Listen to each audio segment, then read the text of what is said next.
Hello, नमस्कार, आदाब, सत श्री अकाल और अस्सलाम वालेकुम। मैं हूं मोहम्मद अहमद काज़मी, लेकर आया हूं आपका पसंदीदा कार्यक्रम आपके रूबरू। इस कार्यक्रम के जरिए हम कुछ जानकार लोगों से आपकी मुलाकात कराते हैं और जो कुछ देश में घटनाएं होती हैं उस पर बात करते हैं।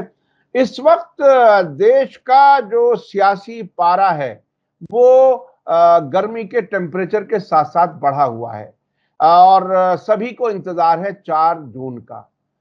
कई लोग तो बहुत यकीन से कह रहे हैं कि मोदी जी प्राइम मिनिस्टर नहीं बनेंगे, लेकिन 400 पार करने वाले जो लोग हैं वो भी बहरहाल कहीं ना कहीं तो हैं।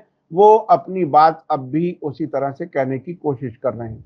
लेकिन इस बीच में एक बड़ा वाकया हुआ है। बीजेपी के राष्ट्रीय अध्यक्ष जेपी नड्डा ने यह कह दिया कि अब हमें आरएसएस की जरूरत नहीं है, आरएसएस पर हम डिपेंड नहीं है उस तरह से जिस तरह से अटल बिहारी वाजपेयी के जमाने में बीजेपी आरएसएस पर डिपेंड होती थी।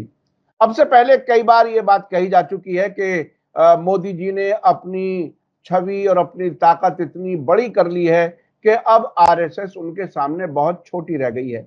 लेकिन क्या वाकई जो दिन निकलने से पहले जो पार्कों में जाकर के परेड करते हैं, जो शाखा करते हैं, एक बड़ी तादाद में, जो हजारों की तादाद में मुख्तलिफ मुल्क में जो लोग हैं, क्या उनका भी कोई बीजेपी से नाता टूट रहा है? क्या उनको भी भूख और महंगाई और बेरोजगारी वो बढ़ती हुई देख करके वो भी पीछे हट गए हैं? क्या कुछ है? इस पर बात करने के लिए मेरे साथ खास मेहमान है राम पुनियानी जी, जिन्होंने कई किताबें लिखी हैं आरएसएस और बीजेपी पर। अभी ताजा ही एक किताब है आरएसएस बीजेपी विचारधारा और राजनीतिक एजेंडा। इससे पहले भी आरएसएस के बारे में वो अपनी बातें अलग अलग प्लेटफॉर्म्स पर कहते भी रहे हैं, लिखते भी रहे हैं। अभी हाल ही में उन्होंने एक आर्टिकल लिखा है इसी मामले पर। राम पुनियानी जी, वेलकम है आपका मीडिया स्टार वर्ल्ड को। आपने वक्त दिया उसके लिए बहुत बहुत शुक्रिया। आप बताइए कि क्या जेपी नड्डा की बात को किस तरह से समझा जाए? मैं वो बेसिक वहीं से लेकर के चलना चाहता हूं कि आखिर उन्होंने इस वक्त यही बात क्यों कही?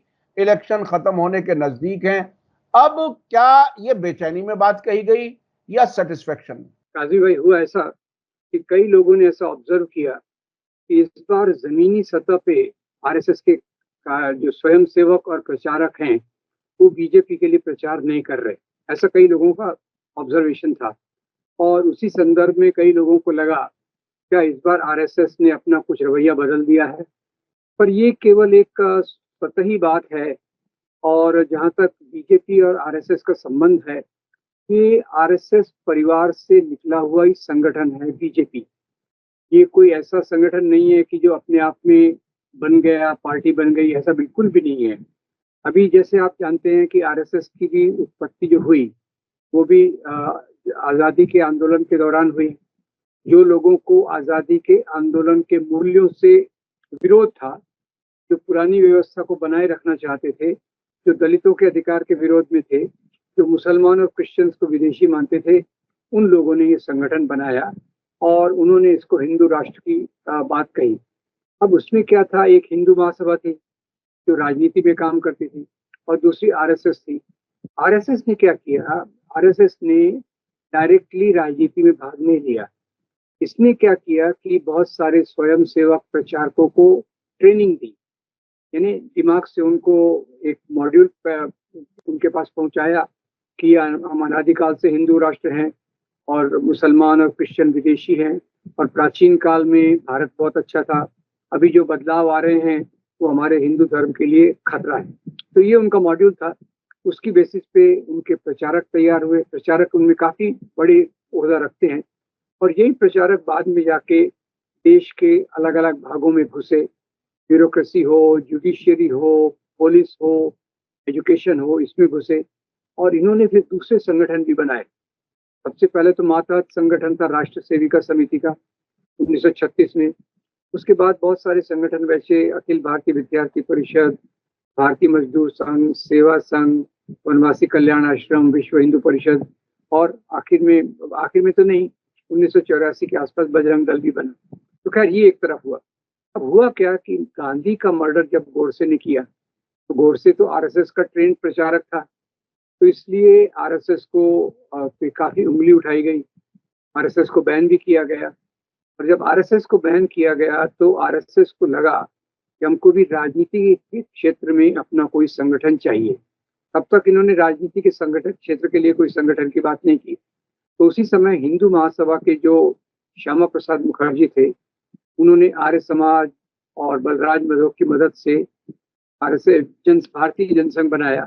और इसी भारतीय जनसंघ में काम करने के लिए ये आरएसएस के कार्यकर्ता अटल बिहारी वाजपेयी, लाल कृष्ण आडवाणी और पंडित दीनदयाल उपाध्याय गए। तो ये अपना पार्टी के रूप में काम करने लग गए हिंदू राष्ट्र के लिए, मुसलमानों के विरोध में वगैरह वगैरह। और जब बाद में ये क्या नाम है इनका, ये जो मैंने तीसरा नाम लिया, ये जब धीरे धीरे चलकर भारतीय जनसंघ पर आरएसएस का पूरा कंट्रोल हो गया, खासतौर से तब जब दीनदयाल उपाध्याय इसके अध्यक्ष बने, उसके बाद से पूरी तौर से ये आरएसएस का पूरा एक सहयोगी संगठन बना। अब हुआ क्या, इनकी बदनामी बहुत हो गई थी गांधी मर्डर के कारण, तो लोग इनके ऊपर ये खुले रूप में अपनी पहचान भी नहीं बताते थे। हुआ फिर 1975 में जयप्रकाश नारायण ने जब आंदोलन छेड़ा, तो उसमें आरएसएस घुस गई, भारतीय जनसंघ घुस गया, और इन्होंने अपनी जो खोई हुई प्रतिष्ठा थी, इमेज था, उसको वापस लाने में इनको मदद मिली। दूसरी तरफ से जयप्रकाश नारायण ने एक पार्टी बनाने का कॉल दिया, जनता पार्टी बनी, तो भारतीय जनसंघ उसमें शामिल हो गया। तब भारतीय जनसंघ नहीं रहा, वो जनता पार्टी में आ गया। तो जनता पार्टी के अंदर जो दूसरे सोशलिस्ट लोग थे, उन्होंने कहा भाई आप तो आरएसएस के भाग हैं, आप या तो आरएसएस की सदस्यता छोड़िए या जनता पार्टी को छोड़िए। तो इन्होंने कहा आरएसएस को हम कैसे छोड़ सकते हैं, वो तो हमारा पितृ संगठन है। तो इन्होंने जनता पार्टी को छोड़कर भारतीय जनता पार्टी बना दी। और वहां से पहले गांधीवादी समाजवाद, बाद में फिर बाबरी मस्जिद का मामला, फिर ये मुद्दों को उठा के भारतीय जनता पार्टी लगातार जैसे हिंसा समाज में बढ़ती गई, फिर मंडल कमीशन आया, उसके बाद से इनकी संख्या, इनकी जो ताकत है वो बढ़ती गई। तो लुब्बोलुआब ये है कि भारतीय जनता पार्टी जो है ये आरएसएस की विचारधारा पर काम करने वाली पार्टी है। और अभी तक इनके अंदर आरएसएस के जो सदस्य होते थे उनको भेजा जाता था कि आप जाके भारतीय जनता पार्टी के अंदर संगठन मंत्री का काम करो, आप ये काम करो। और 1998 तक तो आरएसएस इसमें भी हस्तक्षेप करता था कि प्रधानमंत्री कौन बनेगा, कौन क्या करेगा, इस पर पूरा नियंत्रण रखता था, एजेंडा को भी तय करता था। अभी ये हुआ है कि मोदी के आने के बाद एक तो भारतीय जनता पार्टी बहुत मजबूत हुई, पर केवल भारतीय जनता पार्टी मजबूत नहीं हुई, भारतीय जनता पार्टी की मजबूती के साथ इन्होंने आरएसएस को खूब जगह दी, खूब सरकारी मदद मिली। उससे आरएसएस पहले से डबल संख्या में हो गया, आरएसएस को ज्यादा जगह मिल गई।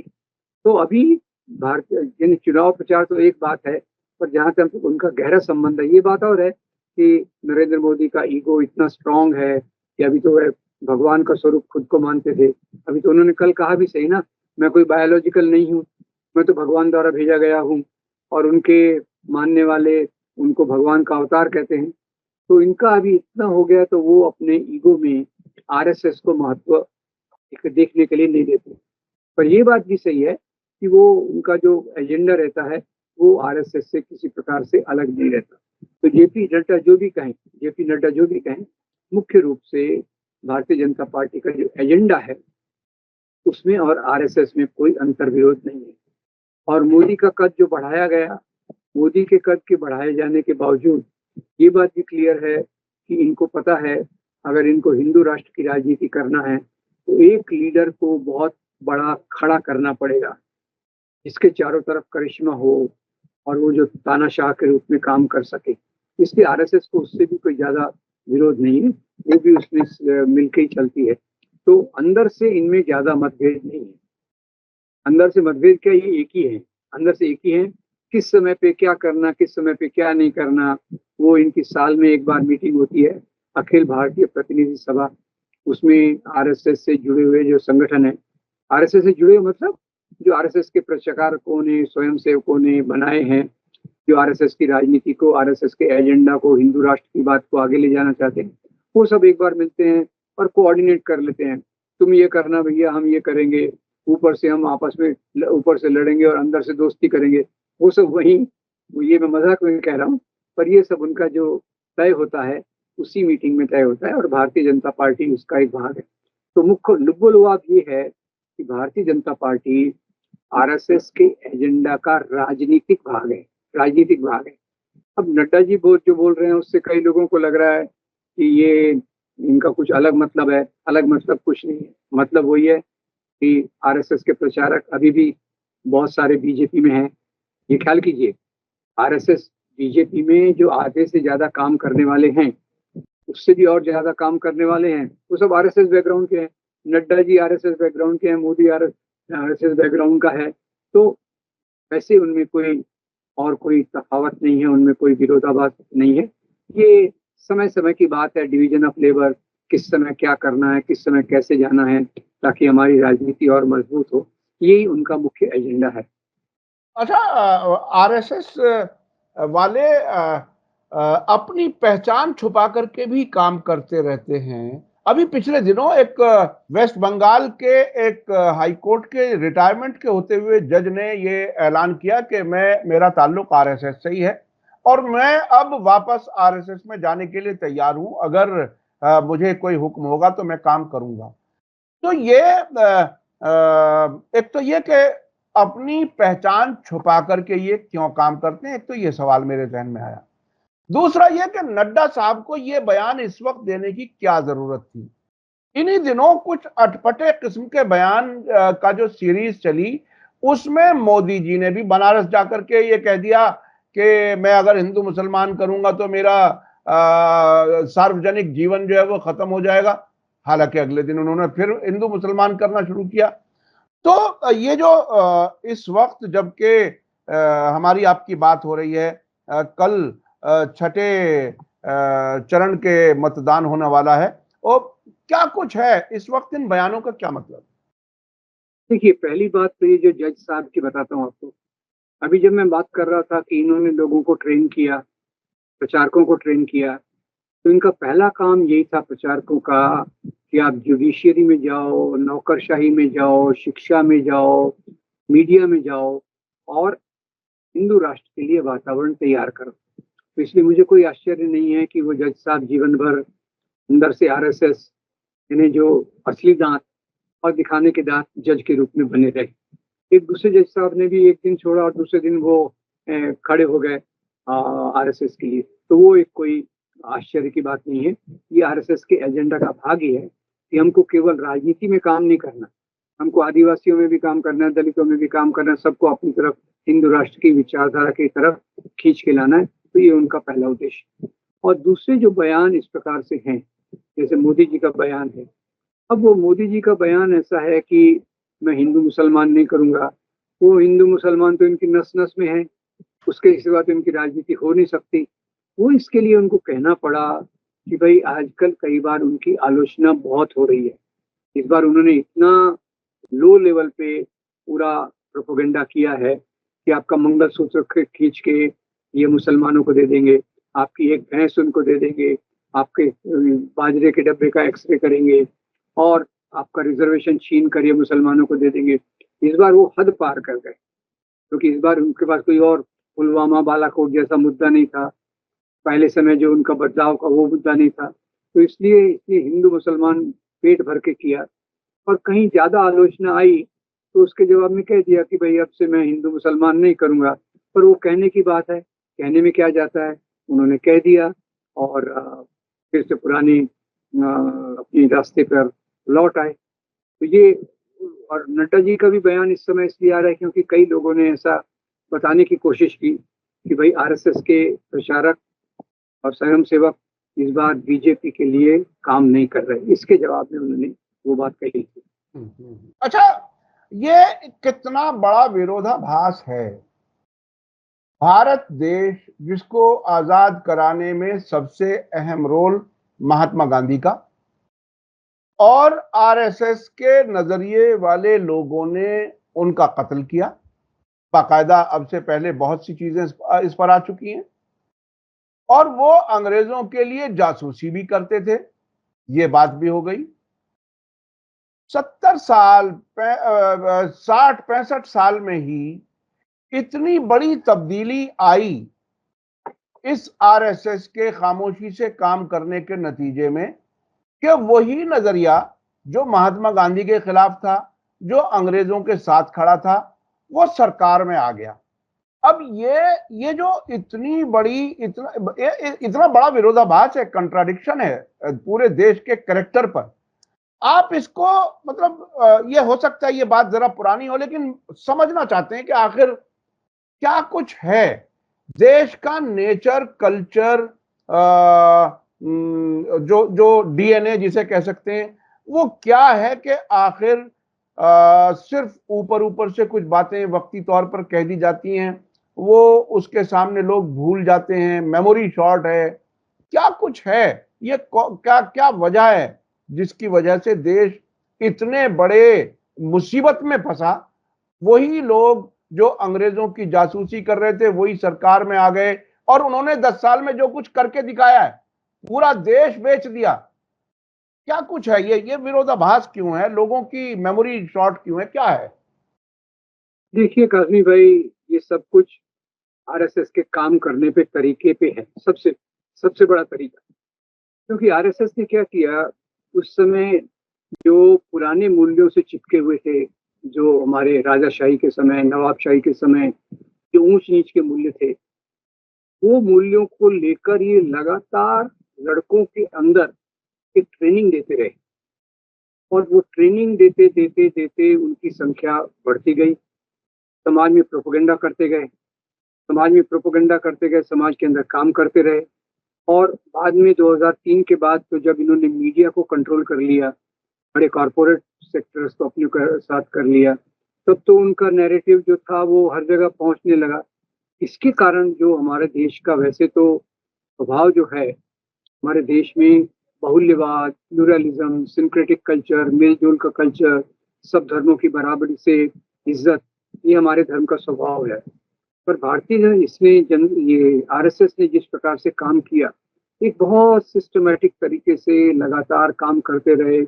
और फिर जो आर्थिक परिवर्तन आए आज़ादी के बाद, एक मध्यम वर्ग ऊपर आया, एक ऐसा वर्ग ऊपर आया जो रिजर्वेशन के खिलाफ था, एक ऐसा वर्ग ऊपर आया जिसको लगा कि अगर मुसलमानों को भी इज्जत पर और ये जगह मिली तो हमारा अस्तित्व, हमारे अस्तित्व, हमारे प्रिविलेजेस का क्या होगा, हमको जो सुविधाएं मिली है उसका क्या होगा। तो ये सबको मिला के समाज का एक तबका उनकी तरफ उन्होंने चुनाव के रूप में खींच लिया।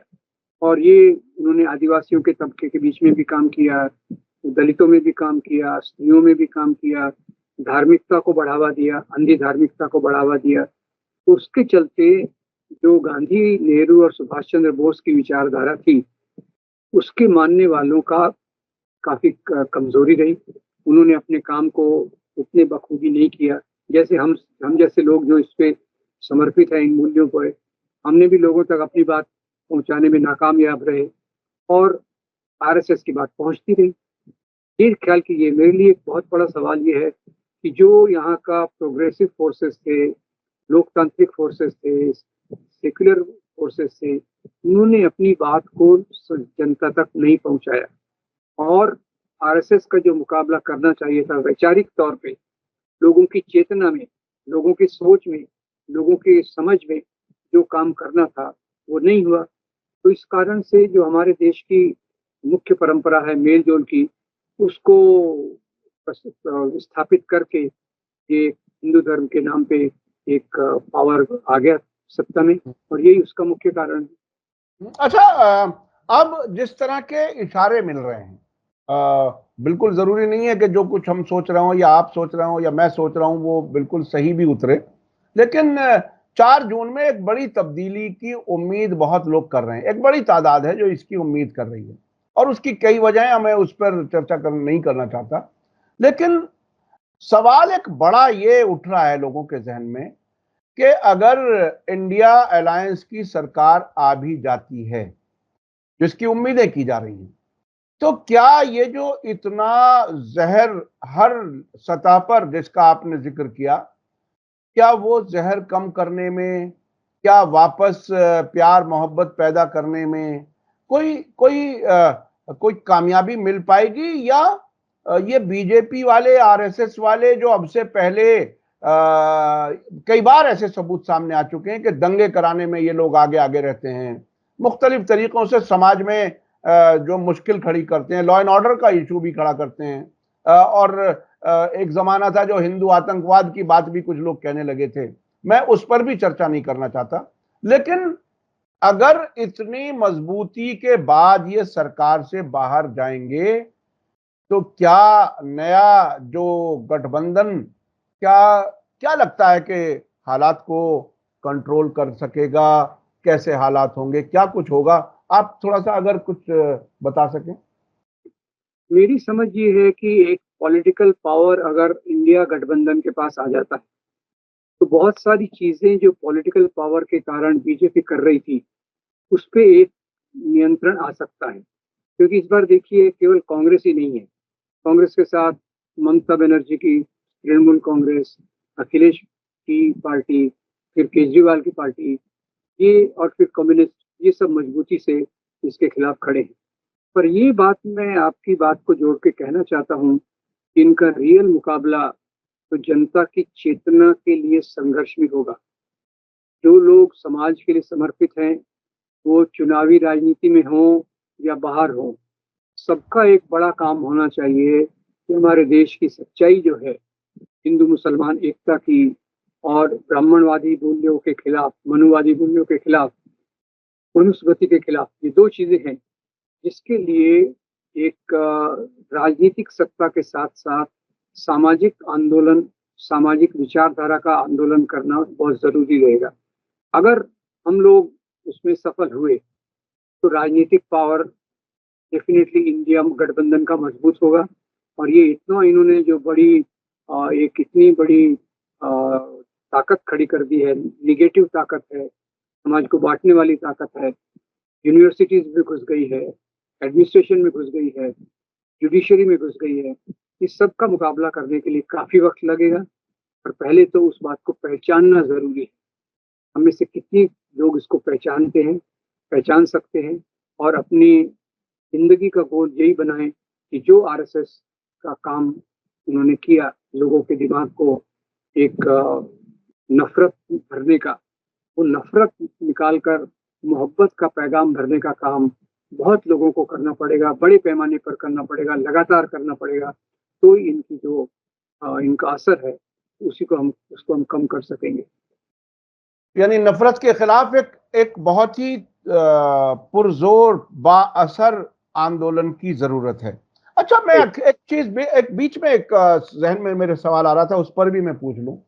ये आर्य समाज का जो गठजोड़ आपने बताया आरएसएस के नजरिए के साथ, जब आमतौर पर समझा जाता है आरएसएस के बारे में, वो ब्राह्मणों का कंट्रोल, हाई कास्ट का कंट्रोल, और मूर्ति पूजा वालों का कंट्रोल, मतलब बहुत, और अगर नजदीक से देखा जाए, आर्य समाज वाले मूर्ति पूजा के खिलाफ हैं, उनकी पहचान यही है।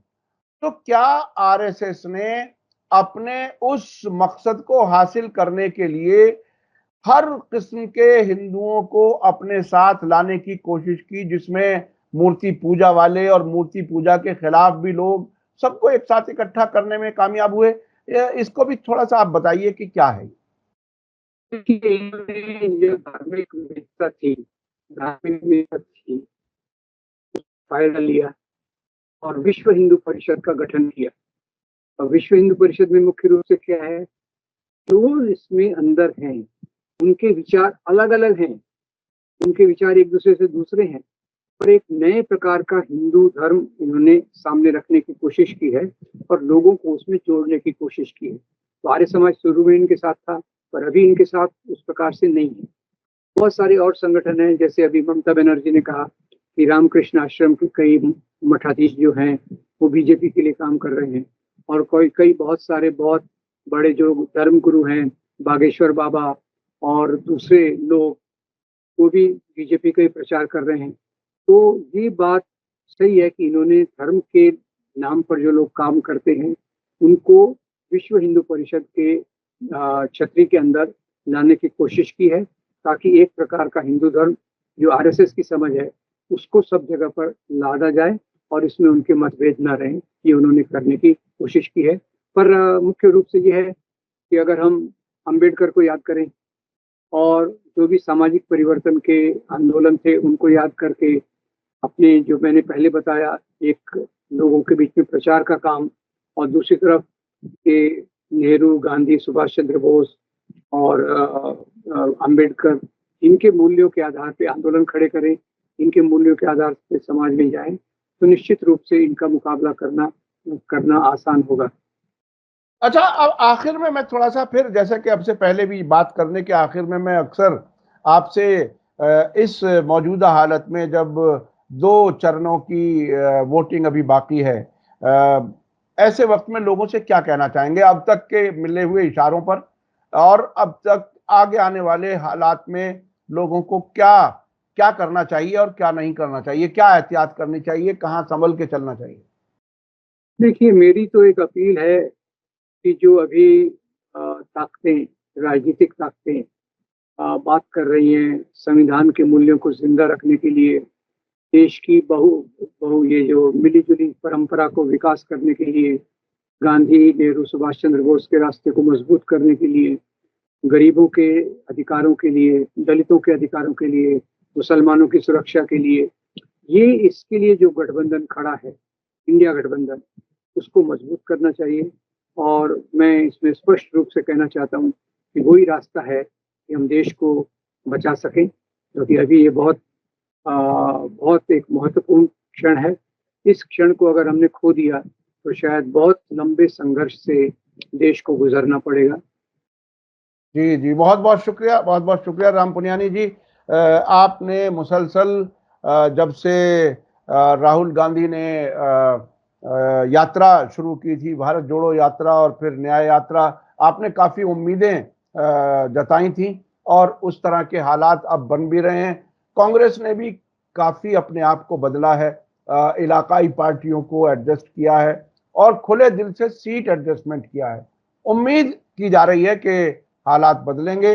देखते हैं आने वाला वक्त क्या कुछ देगा, क्या कुछ नतीजा आएगा।